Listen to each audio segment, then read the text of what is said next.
नमस्कार, take Marathi Raghu YouTube चॅनलमध्ये आपलं स्वागत आहे। आज 1 जून 2024 शेतकऱ्यांच्या बातम्या, अतिवृष्टी, पीक विमा, आताच्या घडामोडी, चालू अपडेट या सर्व अपडेट पाहण्यासाठी हा व्हिडिओ शेवटपर्यंत पहा।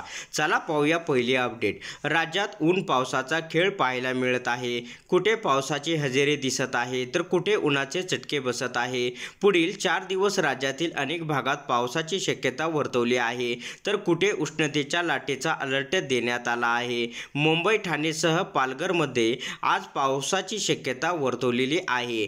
पुढची अपडेट शेतकऱ्यांसाठी अतिशय महत्त्वाचे अपडेट आहे। राज्य शासनाच्या पशुसंवर्धन विभागाने जनावरांना कानातील टॅग लावणे बंधनकारक केले आहे। 1 जूनपासून असे टॅगिंग नसल्यास पशुपालकांना जनावरांची खरेदी विक्रीसह वाहतूकही करता येणार नाही, असा निर्णय या ठिकाणी घेतला आहे। या निर्णयामुळे राज्यातील शेतकऱ्यांना मोठा फायदा सुद्धा होणार आहे।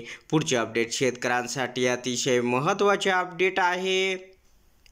सध्या राज्यातील कांदा उत्पादक शेतकरी चिंतेत आहेत, कारण कांद्यावरील निर्यात बंदी हटवून देखील कांद्याचे दर वाढत नाही। याचा फटका कांदा उत्पादक शेतकऱ्यांना बसत आहे।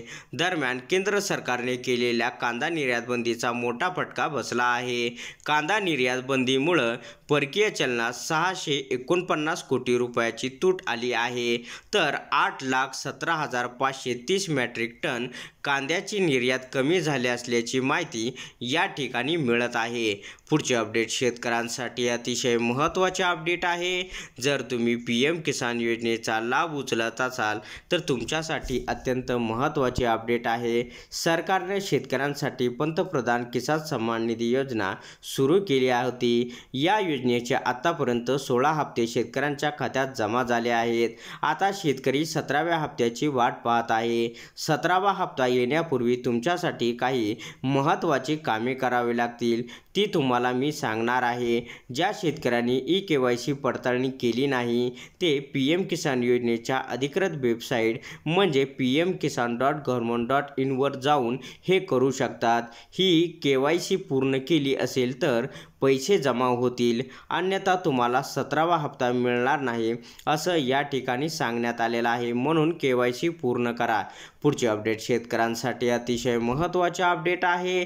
पंतप्रधान पीक विमा योजनेअंतर्गत सन 2023च्या रब्बी हंगामातील स्थानिक नैसर्गिक आपत्ती तसेच काढणी पश्चात नुकसान या जोखीम बाबी अंतर्गत शेतकऱ्यांनी केलेल्या विमा दावे अर्जावर पीक नुकसान पूर्व सूचना म्हणजे पीक विमा कंपनीकडून अद्याप निर्णय प्रलंबित असल्याचं सांगण्यात आलं आहे। हिंगोली जिल्ह्यातील तब्बल 13,105 शेतकरी पीक विम्याच्या प्रतीक्षेत आहे, त्यांना आणखीन पीक विमा मिळालेला नाही। पुढचे अपडेट शेतकऱ्यांसाठी अतिशय महत्त्वाचे अपडेट आहे।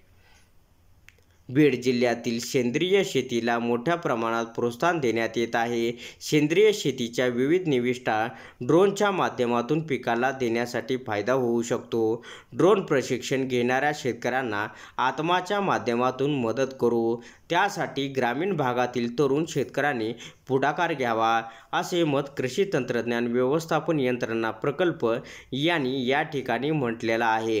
पुढचे अपडेट शेतकऱ्यांसाठी अतिशय महत्त्वाचे अपडेट आहे।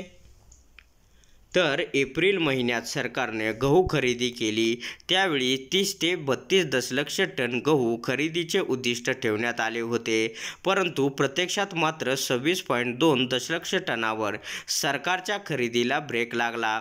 केंद्र सरकारने यंदा 112 दशलक्ष टन गहू उत्पादनाचा अंदाज दिला आहे, परंतु प्रत्यक्षात मात्र गहू उत्पादन 6.25% कमी असल्याची उद्योगाचा अंदाज आहे। त्यामुळे गव्हाच्या दरात वाढ होऊ लागली असल्याचं या ठिकाणी सांगण्यात आलेलं आहे। पुढचे अपडेट शेतकऱ्यांसाठी अतिशय महत्त्वाचे अपडेट आहे।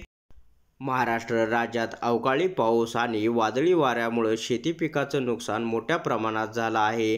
त्यातच रक्षा खडसे यांनी रावेर लोकसभा अंतर्गत दिनांक 25 मे रोजी अवकाळी पाऊस व वादळी वाऱ्यामुळे झालेल्या नुकसानाची मुक्ताईनगर तालुक्यातील अंतुर्ली व पातोंडी शेती शिवारात तसेच 20 मे रोजी बेलसवाडी येथे गोठ्याला आग लागली असता स्थानिक पदाधिकारी यांच्यासह प्रत्यक्ष भेट देऊन या ठिकाणी पाहणी केली।